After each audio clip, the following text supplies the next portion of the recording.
So Naomi said, Gabby, I mean, Billy thinks that I'm sure nobody even saw it. And she goes, I was there. And she goes, the worst theatrical experience of my life. And I was like, Gabby, what about for me? Somebody going to cue me or do I cue myself? Cue yourself. Okay. Hey, everybody, we're back with Let's Talk Off Camera, so let's get talking. Woo. Oh, my gosh. I cannot believe I only heard about it on the show today of your fucking dinner with Richard Gere. Yes, Wait, can we get into that? Because that is insane. There's a certain level of propriety that comes, I think, from just being talk show hosts. You bend over backwards to like make it easy for the people you're interviewing. Right. So when Sir Richard Gere told the story about us having dinner on vacation this past summer, and he represented that he arrived for our dinner on time and that we were a half an hour late. To be clear, and in fact, we were most certainly on time, and the Gears were, in fact, a half an hour early. I had to imagine that. That was crazy that he said he was like hanging out in your house with Lola. Yeah, we don't get time wrong. Lola was setting the table and putting the place, because it was a rather large dinner party, and then extra people that I didn't expect also showed up. So then I'm scrambling I was like, how is it possible that I have planned a 25-person dinner and 27 people are here? So now I'm scrambling to get random seats. Like, do we have any chairs? Is there a chair? So I'm pulling up like a kitchen, like a chair that's the weird height. So I take that for myself. So then I'm sitting at the table like this, I'm down here. And I had sat myself next to Sir Richard Gere because I'm not passing up on this opportunity because I want to get to the nitty gritty. I want to hear all the stories. I want to hear everything. I'm going to do the talk show I want to do in my head when he's on the show. You know what I mean? Yes. And when I scrambled to go get the extra chairs for the additional people, and Mark sat himself next to Sir Richard. And so I take the place card that says Kelly and I pick it up aggressively in front of him and I move it down to my, the pool float that I'm sitting on. And I move Mark's over here. Anyway, it was a lovely dinner. We had a great time. I sat next to my own kids. I was like, this sucks. And then Mark is across the table. And all I can see is raucous laughter and and they're in lockdown at that end, the end that I was at. And I'm sitting on the pool noodle and I'm shuffling around. I'm trying to make myself comfortable. But Mark said the stories coming out of that end were incredible.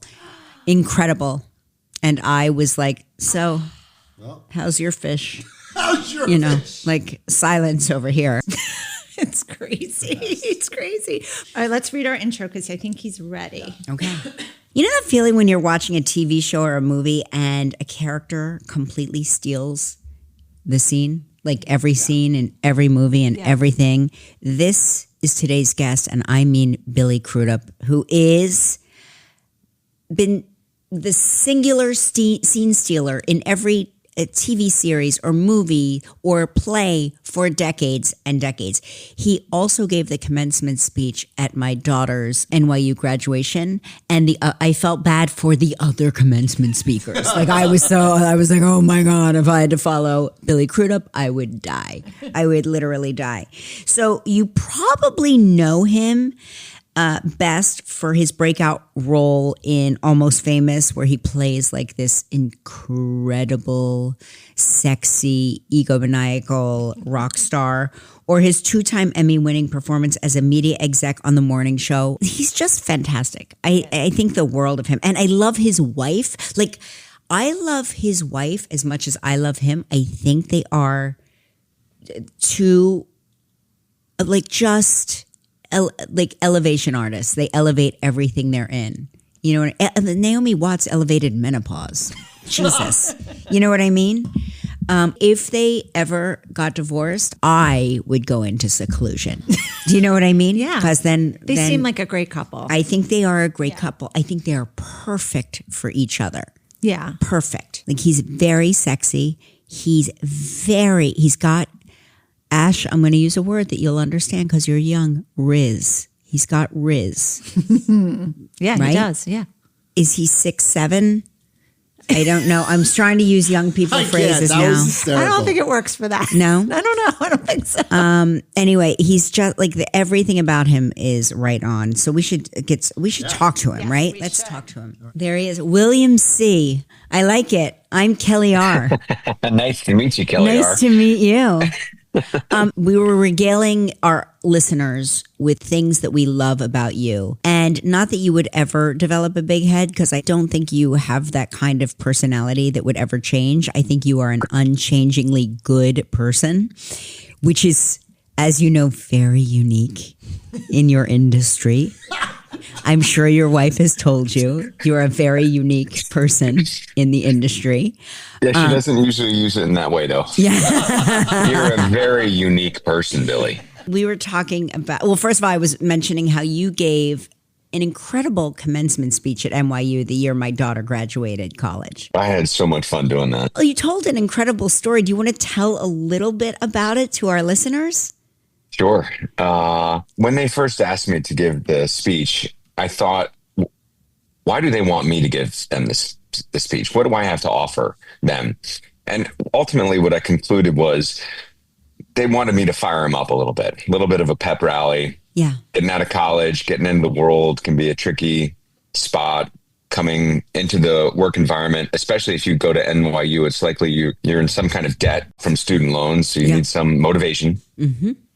And these are art students, so they're not going to get jobs. So they're going to be like, it's like an entire class of unemployed people. Yes, they will be getting jobs outside of their field of expertise. Correct. There's no question, in order to hopefully someday venture into the world of expertise. So I just talked about how my family had related to education while I was growing up about me, but in talking about their own lives as well. And I told it specifically through the lens of my father and my grandfather. And my father, he left college with, I think, about 9 credits left because he married my mom. And he needed to get a job, and he moved up to New York, and he was selling textiles. And he had promised my grandmother that he would get his diploma at some point. And it took my grandmother dying to motivate my dad to go back and get his diploma. It so happened that coincided with my graduation from high school. She actually passed away on the day that I graduated. And my father that summer, he enrolled in community college and had his little backpack and went to community college every day and was very proud of his A's. Couldn't wait to tell everybody about how well he was excelling. And I'm trying to think how old he must have been at that time. So he died in 2005. 63. He was about 43 or 44. Like past the age where you can actually learn things. You know what I mean? But you know what? It's interesting you say that, Kelly, because of all of his interesting characteristics, he had an unending curiosity in people. And he absolutely adored discovering something new and being wrong about something. It was a natural delight for him, that kind of curiosity, particularly in people, not necessarily in politics or art or science, but in people in particular. He was fascinated. And when he did get his degree, he gave me the backpack that he used that summer, and he and my mom drove me up to college, and I started my academic career there. And my grandfather, who was now a recent widower, was adamant that he and I would become extremely close and that he was going to mentor me in some way by having lunch every week at the same restaurant. It's called the Rathskeller. And we did that. And he was a tough cookie. And his idea of mentorship and parental guidance or being a grandparent was to beat you down, to toughen you up. Mm-hmm. And so there was no accomplishment that I ever had in college that he gave me praise about. Occasionally, maybe late at night, if he was going to bed, he'd say, "Well, that didn't suck." And, that was like the greatest kind of compliment I would get from him. And I started to think about, when I was giving this speech for NYU, about why they were also interested in college.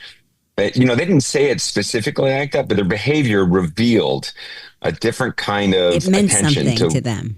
It meant something to them, and they wanted to talk to me about it. And they wanted to do the best they could, maybe without all the authority in the world, but to guide me through my own college experience. And I think what I concluded was there's a group of people in our country who revere our education system, and particularly our higher education system, and anybody who endeavors to be a part of that higher education system is revealing an interest in being a productive part of our culture and our society and our world. And they deeply wanted me to show that investment. So that's what I recall off the top of my head about that speech. It was a great speech. I recorded the whole thing on my cell phone. And Mark was and Mark turns to me and he goes, "It's so weird that you are recording this." And I said, "No, because one day Lola's going to need to hear this, and she won't listen to us. But she'll listen to Billy Crudup. I mean, God, she'll, you know what I mean? She'll listen to Uncle Daddy, that's for sure." I tried to do it in as charming a way as I possibly could to try to bring those kids in. You were so charming. I mean, I feel, and I think I'm probably not wrong, you were probably born charming and have been charming your whole life. Like, were people always drawn to you? Were people always like, "Oh my gosh, you're so, you are adorable"? Were you your teacher's favorites, all of that? I certainly aspired to that. I was the short kid and we moved around a lot. So my way of fitting in was trying to be the class clown, trying to also, toe the line so that the teachers wouldn't send me into detention or anything. Mm-hmm. But I was also very helpful. Oh my God, that reminds me. When I was in 7th grade, there was a girl I had a huge crush on, Samantha Crowley. I think that was her name. She had a birthday party over at her house. And I can remember after we had dinner and cake, there was probably about 10 to 15 kids there. I was helping her mom with the dishes. And she was like, "Oh, Billy, you're just such a helpful, lovely young man." And I thought, "Oh man, that's the way in right there. That's gold. Yeah. Let me see if I can cultivate whatever was happening there." So I'm sure there's a portion of me trying to fit in as a, short kid moving around that went to people pleasing, Right. Of course. But you spent time on Long Island. Is that right? I did until I was 6. I went to kindergarten there at Flower Hill Elementary. I don't remember so much of that profoundly. We were trying to figure out if you ever slept with Jan, but you probably didn't since you left too. Well, I mean, I was a player at 6. Don't get me wrong. Jan's from Port Washington. Yeah, Port Washington Jan. Yeah. Have you ever heard the name Port Washington Jan? Yeah. I mean, I've heard about Port Washington Jan. I got around. I've heard about her. I got around. Wait. Only from the bathroom stalls.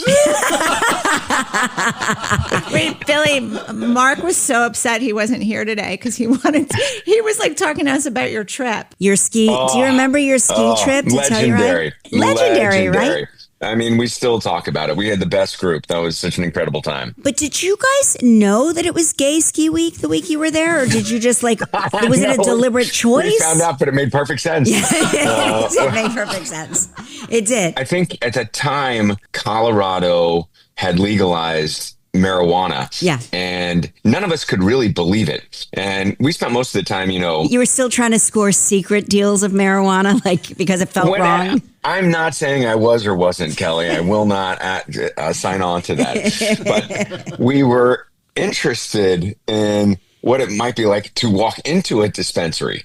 And I would just remember the feeling of anticipation getting there. This just seems like a terrible idea. I mean, there's no way this is actually going to work. But as soon as we parked on the street, there was a big banner across it. "Welcome to Gay Ski Week." And so that's when we discovered that we were there. All 6 of us in Jules. And Jules, the- I told you, Jules was there. I was like, it was a guy ski There were 6 weekend, dudes and Jules, And Jules. yeah, and Jules. Yeah, and you never find this, and I'm sure this is true of lots of hobbies, that you can get 6 to 8 adults together and all be at a similar level. Yeah. So we skied together the entire time. Oh, that's amazing. This posse of 45-year-olds or however we were. And I can't tell you how enjoyable that is to be on a mountain with people who all ski at the same level and want to hang out together. And then we'd have dinner. Of course, your house was so gorgeous and you guys were so welcoming. I remember asking Mark, who had done the interior dinner. Did he know the answer to that? He did, in fact. He did? Okay, good. I mean, he may have asked you in the meantime, but I can, because my apartment was in desperate need of a renovation. And I remember calling the incredible firm, and one of them came over, took a look at it, did some drawing, some estimates. I saw the estimates, and I decided not to renovate my apartment for a while. Well, it was a good thing because I got to put it off a couple of years until I actually had a job where I made some more money, and it was working with Naomi on GYPSY. Yeah. And coincidentally, we got together shortly there afterwards. And I think she felt too that I needed some renovation on that apartment. Well, she has nothing but style. Like, this woman, she really does. She is elegant. I was telling Jan and Albert before you logged on that you are easily Mark's and my favorite couple. We absolutely look at the two of you and it makes perfect sense. Two rare non-asshole movie stars, like these are rare qualities, and these are two like non-egocentric, really uber talented people in the industry who have found each other. And you weren't spring chickens. You had other relationships, and you had like growing teenage children, right? When you got together. Yeah, we got incredibly lucky. I mean, I felt precisely about her the way that you just spoke. I'm not sure it was exactly mutual. I think she was ready to dumb down her brand a bit. Just so she could broaden the audience. Don't believe it. But she definitely dresses me up nice now. I have this thought in my head because it's just a matter of time, but she's going to win an Academy Award, and you are going to win, agree. And you are going to win an Academy Award. You are two of she could be the greatest actress of her generation, and I feel the same way about you. I feel thank you. I totally agree with you about her. But I'm going to speak on your behalf too. And you are sort of like mirror twins. Like, you are the male and female versions of each other. And so I think that when you both have your Academy Awards, the Academy Awards should have sex like action figures. Don't you think? Wouldn't that be like the weirdest? I hadn't thought of it before. Yeah, but you can't do that with the Emmys. It's too pointy. It's too pointy. It's dangerous. But the Academy Awards are very aerodynamic. And just think, now that you think about it, do you know what? They have a different motivation. Now you're motivated. See, I should be your agents. But let me, you know what? Assign me as like your shadow agents.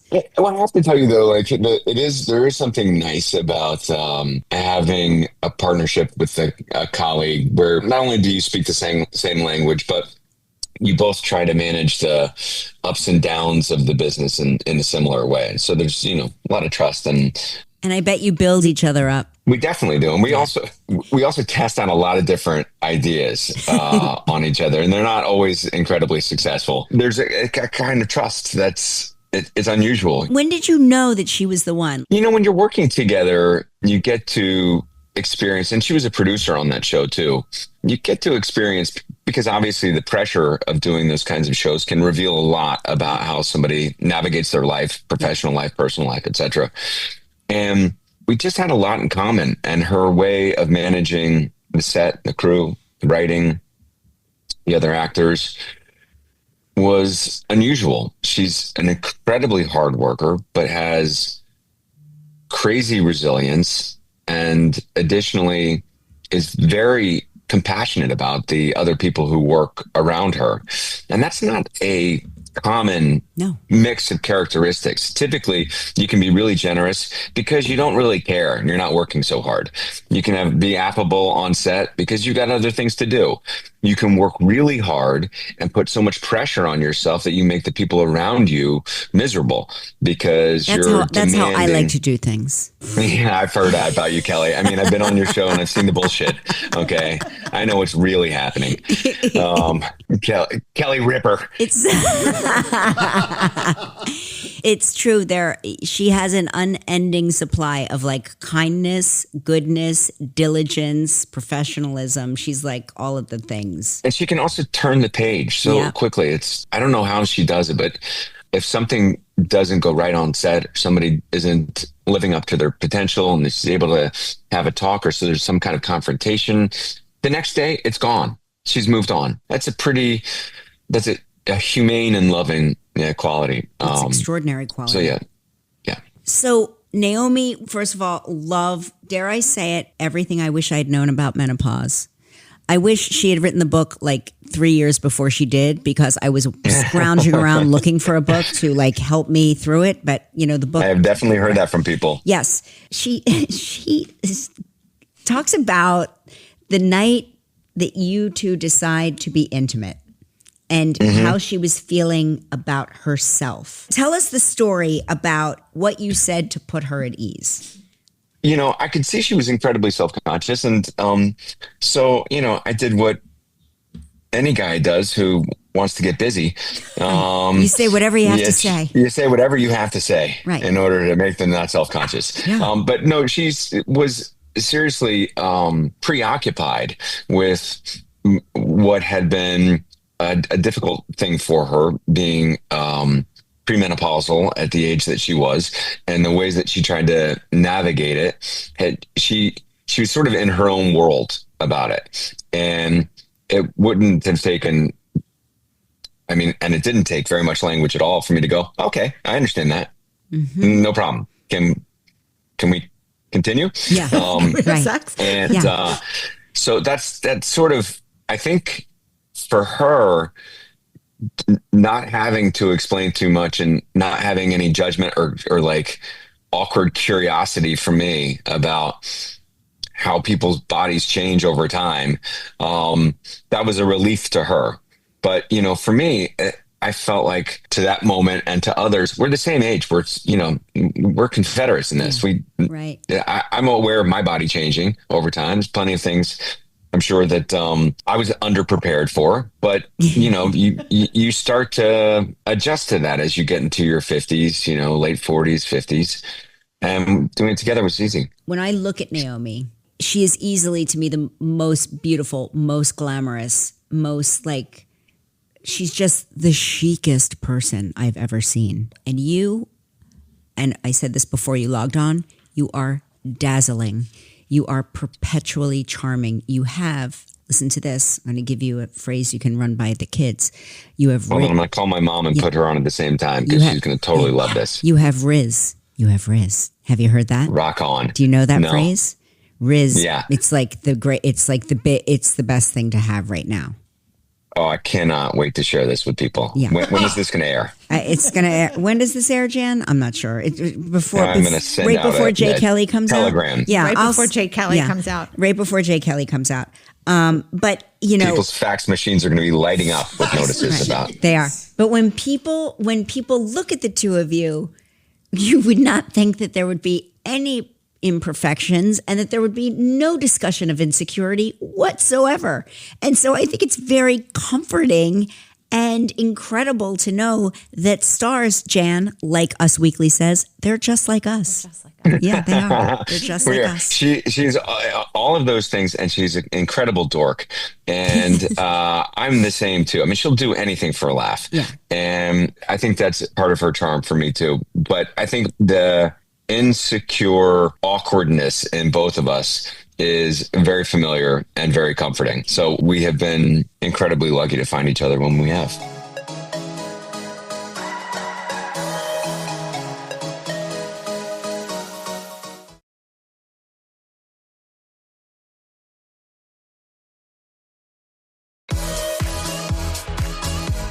when anybody asks us, what's the greatest thing you've ever seen? And we get asked this a lot. You know, our friends come, oh, what's your favorite play that you've ever seen? What's the best show you've ever seen? And I always say, it was Harry Clark starring Billy Crudup. He played 19 different people and flawlessly, seamlessly disappeared into each and every character, different accents, different ages. I was spellbound.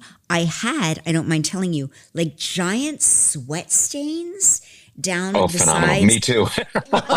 During the first previews, I was sweating like a hog. And it wasn't like because I was overactive. It was because I was nervous as hell. And my agent, I don't know if you remember Cheers, the great sitcom in the 80s. There was a guy in the bar, Norm, who everybody loved. But when Norm took off his jacket, he had sweat stains like almost down to his belt, starting in his armpits down to his belt. And they were called Norm pits. And so my agent, Jimmy Darmody, the tactful Jimmy Darmody. The greatest Jimmy Darmody. He said he flew across the country to come flew across the country to come see a play. So he comes to see it and he goes, yeah, pretty good, but you got to lose the Norm pits. And I was like, I've got Norm pits because I'm shitting my pants out there, Jimmy. Okay, that's a very hard thing to do. I'm doing the best that I can. Well, the invention of the director, she felt the same way. She was like, you perform it, you know, in a dexterous way. And so we want to make people feel like it's not hard for you, but we can tell by the sweat stains on your shirt that it's a really uncomfortable experience. And so the costume designer and her came up with this idea where there's essentially sponges under my armpits. And like maxi pads. That was it, like maxi pads, exactly. That was the solve for them. So it was a similar kind of experience for me doing it as it was for you watching it. And what made me think I could do it, I have no idea. It was actually, I didn't. When they first sent it to me, Doug Abel is the guy and he just retired. He's absolutely legendary force in New York and theater. Also a great casting director, cast Jay Kelly. And I did the first play the first play I ever performed in New York was at his theater, the Vineyard Theater. And so I felt very comfortable. I'd worked there again. I'd seen many productions originate there and just some expert theater stuff there. And he sent me this monologue and he said, David Cale has typically done his solo performances himself. For whatever reason, he wrote this, and on the cover of the first draft, he had handwritten starring Billy Crudup, directed by Lee Silverman. So we hadn't talked about it. I was not anywhere near it. He sent it to me. He said he has this idea for a night of theater. You're telling a story and Lee's going to direct it. And here's the script. And I read it. And I mean, I had the same reaction that audiences do. You're kind of just following along, trying it's a suspense thriller, film noir kind of deal. And so I'm following along and I finished the thing really quickly. And I just put it aside and I'm like, who is going to try to memorize a 48-page monologue? This is an idiotic idea. So I was like, no, I'm definitely not going to do that. And then I wake up that night and it must be because I have two brothers. I feel pretty competitive. And I thought, what? You can't do this? You can't get off your ass and do something like this? Somebody thinks you can do it. You should get off your ass and do it. And so sure enough, that competitive streak, and also I think the realization that so few actors get afforded an opportunity like that to open a play like that in New York City. And if I didn't take that, so few actors could do an opportunity like that. Well, I appreciate that. I'll tell you, the first week, there was at least one show where I didn't do it. About 3 minutes in, I went up. And that means, you can't remember your lines. And this is an hour and 20-minute show or an hour and 15-minute show, depending on how fast I went. And about 3 minutes in, I can't remember my lines. I start to have a full-blown panic attack. I get tunnel vision. My heart's going out of my chest. I can't breathe. And I call for line. And I have never called for line before. And so we didn't have any system set in place. And so the poor stage manager from the booth goes, and I was like, oh. Oh God, I guess I'm on my own here. Well, that show came in at about 55 minutes because I dropped about 20 pages Wow. and Wow. nobody understood shit. And so afterwards, the director comes up and hugs me, and I'm just like, absolutely mortified. I feel terrible for the playwright. I feel terrible for the theater, all the people that were there. So the director goes, well, that happened. And I come back the next night and I, try to muscle through it again. I'm telling this story just like this about 3 years later at a brunch with one of Naomi's friends, Gabby, who is a director. And there's a silence at the other end of the table, and it's Gabby. And so Naomi said, Gabby, I mean, Billy thinks that I'm sure nobody even saw it. And she goes, I was there. Oh. And she goes, the worst theatrical experience of my life. No. And I was like, Gabby, what about for me? I was like, it was the kind of nightmare that can sort of stain your memory. You have to really apply force and technique to overcome the anxiety of that kind of experience. But once you do, it lets you know what you're made of. You feel a certain kind of because that's the worst thing that can possibly happen besides like dying. Now it's happened. That's the worst thing. It happened, and you're still here. And let me tell you, I've seen that as well. Richard Easton, he was in a production of Coast of Utopia with. It was a Tom Stoppard play. It was a trilogy. This was 3 plays about philosophy, turn of the century Russia, the oncoming revolution. And believe it or not, it was 11 hours long. Yeah. And we did them in repertory at Lincoln Center. And so on Tuesday, you'd see one show. Wednesday matinee, you'd see the second show. Wednesday night, you'd see the third show. Or you could come on Saturday and see all of them together. Wow. It was called the Marathon. It started at 11. Then you had lunch. And then the next one started at 3. Then you had dinner. And the next one started at 8. Wow. And every one of those marathons was sold out. It was amazing. In any case, this brilliant actor, Richard Easton, who played the patriarch of the family, in the first act had this line where he's arguing with his family and he's about to storm out and he said, "That's my last word." And sure enough, he had a heart problem and he collapsed on stage with his feet dangling on stage, his body off stage. And so the audience is like, what's going on? Immediately, Martha Plimpton and Ethan Hawke call as their doctor in the house. Fortunately, the stagehand who was replacing another stagehand that day knew CPR and kept him alive until the EMTs got there. And he was... This is all coming back literally died. And was back on stage 3 weeks later. Actors are... He was unbelievable. Unbelievable. Just a total force. So I have seen people literally die on stage. I was only metaphorically dying. He didn't want to be replaced. He got right back to work. He was like, 100%. I mean, he and I shared a dressing room. And, months later, and he was complaining about the bruised ribs that he had from the person who had kept him alive. Yes, right. But they're so rough when they're keeping you alive. He was like, I'd be absolutely fine if it wasn't for that force of that awful man. But the one who kept you alive, yes, whatever.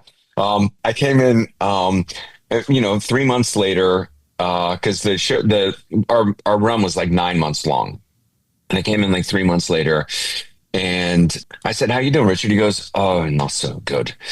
And I was like, "Why?" He goes, "Cancer." He got cancer, started chemotherapy, and was still performing. No. I mean, he was because actors hate for their understudies to go on. Do you understand? Like, you cannot. The death won't kill an actor. Trust me. It's the true. understudy taking over will kill an actor, but death will not kill an actor. I never want to miss shows, and in fact, one of the only times I've missed shows, I got strep during that. And I just had too big a fever. I couldn't also go on. Horribly contagious, and you could give it to your cast members. Yeah, whatever. I mean, I wasn't thinking so much about them.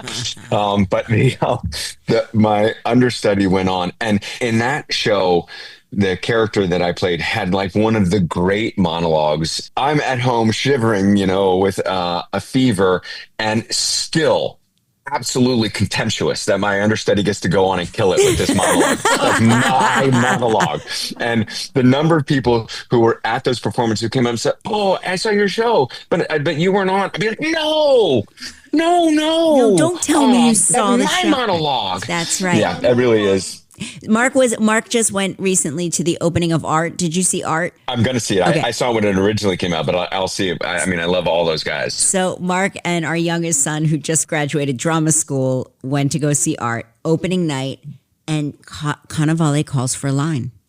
And Mark, Mark has never seen that before. Yeah. He is and Mark, who does a lot of plays, has an immediate anxiety attack because he's never seen that before. And that is like, it's his worst nightmare. So Cannavale calls for line. They give him the line. Mark is astounded. Like he is like, he just internalizes. Mark is such an empath that he internalizes everything. Mark came home with giant, he had Harry Clark sweat stains. Like he was literally dying.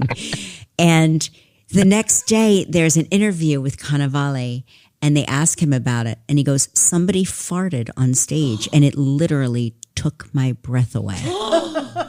He said, "I was so distracted by the smell that I left the scene for a minute." That's amazing. Isn't that There's amazing? only 3 of them. I know. I was like, who is it? Yeah, that's the problem with a monologue. I couldn't have gotten away with that line. Yeah, exactly. Exactly. One of the characters farted on stage, and I just One of my my alternate characters, right? So tell me about the morning show and why are you so good at playing a slimy, sleazy network executive?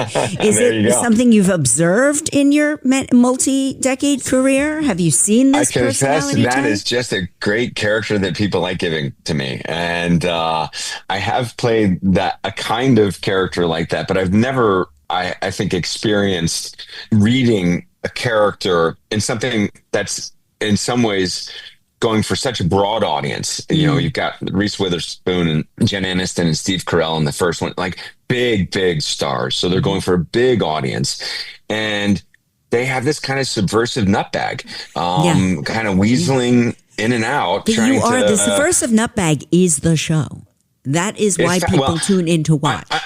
I'm convinced that the reason people are interested in him is because the themes that they're taking on are so difficult, that like the kinds of heightened drama that these characters are in the midst of navigating is so intense that the audience is waiting for a little bit of relief too. And so Corey is kind of a conduit for the audience because he doesn't take anything too seriously enough for too long.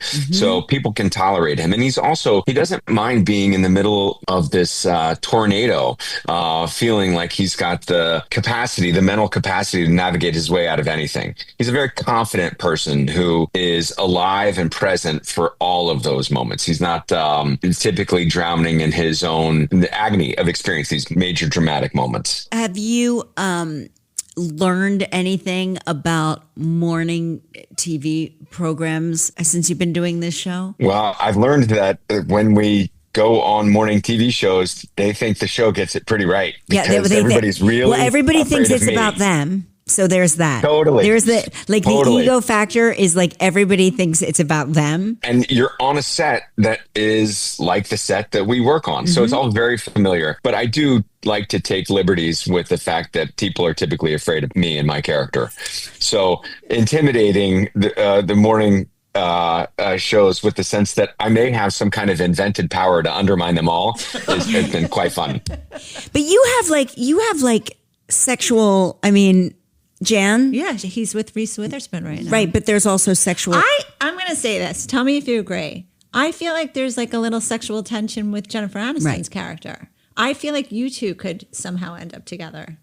Well, we had that thing the first season where we sang together. Yeah. And I thought there might be something might develop there. But I think the writers were interested in the ideological connection between Bradley and Corey, where they're both kind of weird outsiders and they don't know how to apply their particular skill set. Bradley does it in a way that is constantly undermining her and he's doing in a way that's constantly undermining everybody else. So there's a weird kind of personality trait connection between them that he's very careful of observing the boundaries, the hierarchical workplace boundaries, since he's her boss, that he does not want to cross over. But I think he's discovering sort of, in the middle of his life that he has incredible affection for another person. Now, most of our executives now where we work, Jan, I don't know if you've noticed this, Albert, are women. And that has really been a tremendous game changer for where I work. We just are on the morning show. We are a much more efficient group. It's been like a true pleasure. When I do tours, press tours for this, the number of entertainment industry people who come up to me and say, "Oh, that's got to be based on so-and-so." And I'm like, "Nope, never heard of that person." Somebody else come up, "Oh, that's got to be based on." There's like 40 different people that others are sure that this character is based on. Because there are so because many they exist. Yeah. I mean, they live amongst us. It's the best character ever. I think you steal that show. All right. I want to get into, because we have to let you go soon, I want to know about Jay Kelly.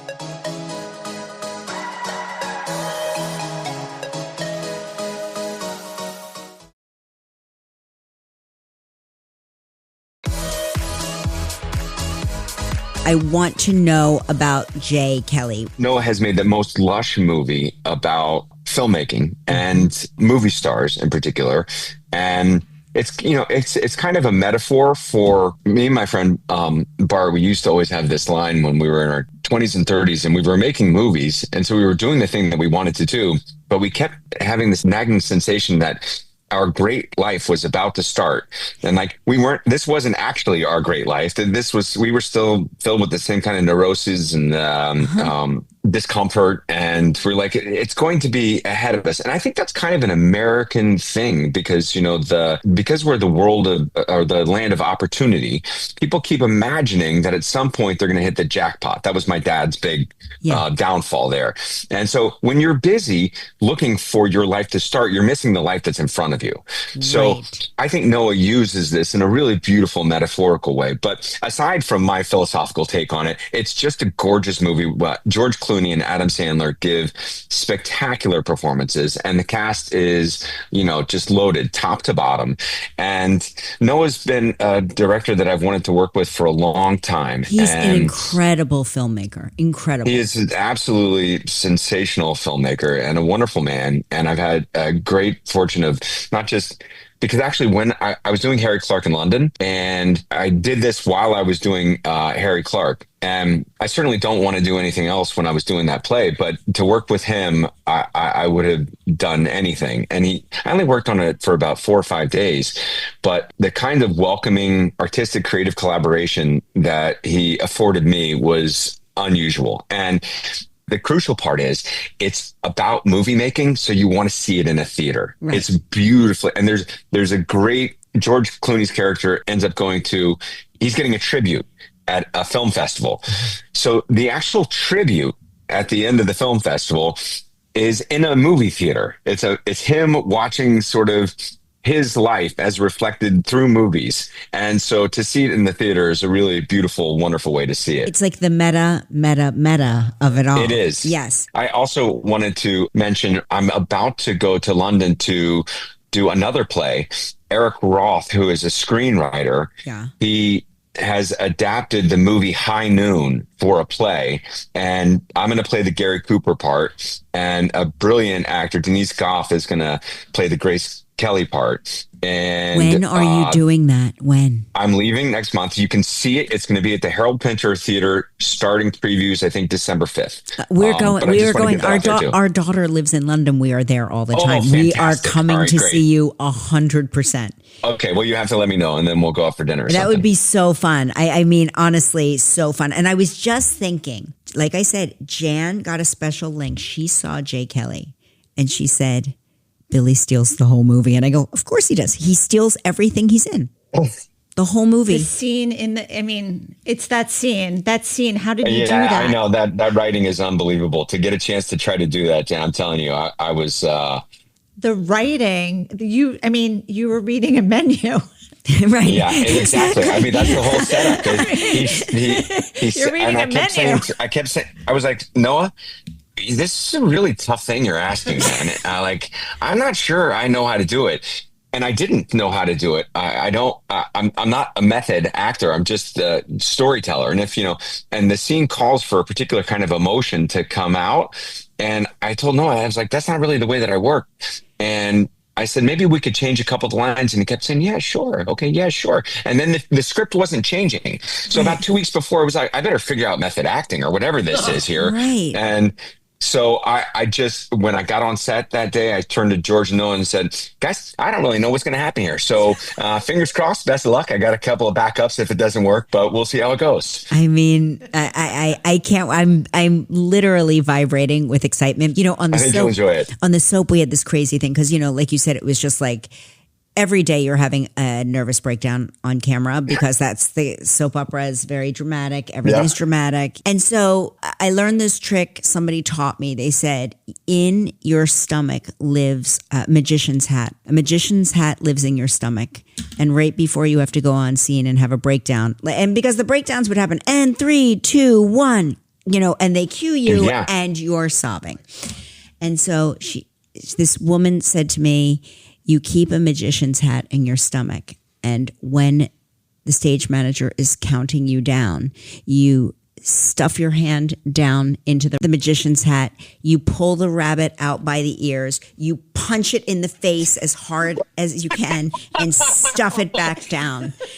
And it worked every time. I swear it works. So you know what? Billy, I want you to use that. You take that and use it whenever you need it. I tell you, I'm gonna reach down that magic hat in the future, pull that rabbit out, and beat the shit out of it. Stuff it back in. Yep, Yeah, that's it. That's acting for you. And that's acting. And then you'll get your Academy Award. Naomi will win her because you'll tell her, you'll give her that good advice, and then you'll both have your Academy Awards. We'll and let them have sex. They can have sex. They could have sex. But you'll film it. Ken. You'll film it on your cell phones and you'll send it to Jan and me. Okay, and we won't put it anywhere. We won't post Done. it. I promise. No, We just when that happens, it's coming. We just like to watch like award porn. I think it's very exciting. Very, very exciting. Billy, thank you so much for joining us. It is Kelly, such thank you a so pleasure. much. I appreciate it. Give my love to the whole family, okay? I definitely will. You Thanks do the again. same. Bye. And Bye. listeners, don't forget, check out Jay Kelly. Once again, it's in theaters November 14th, streaming on Netflix December 5th. Oh my gosh, how lucky are we to have Billy Crudup? Oh my God. Well, what more do you want from me? That's That's it. That's it. it. Can't wait to talk with, you know what, Jan, you do it. I'll talk now. Can't wait to talk to you all off camera next week. Wow, Jan, that was sexy. Wow.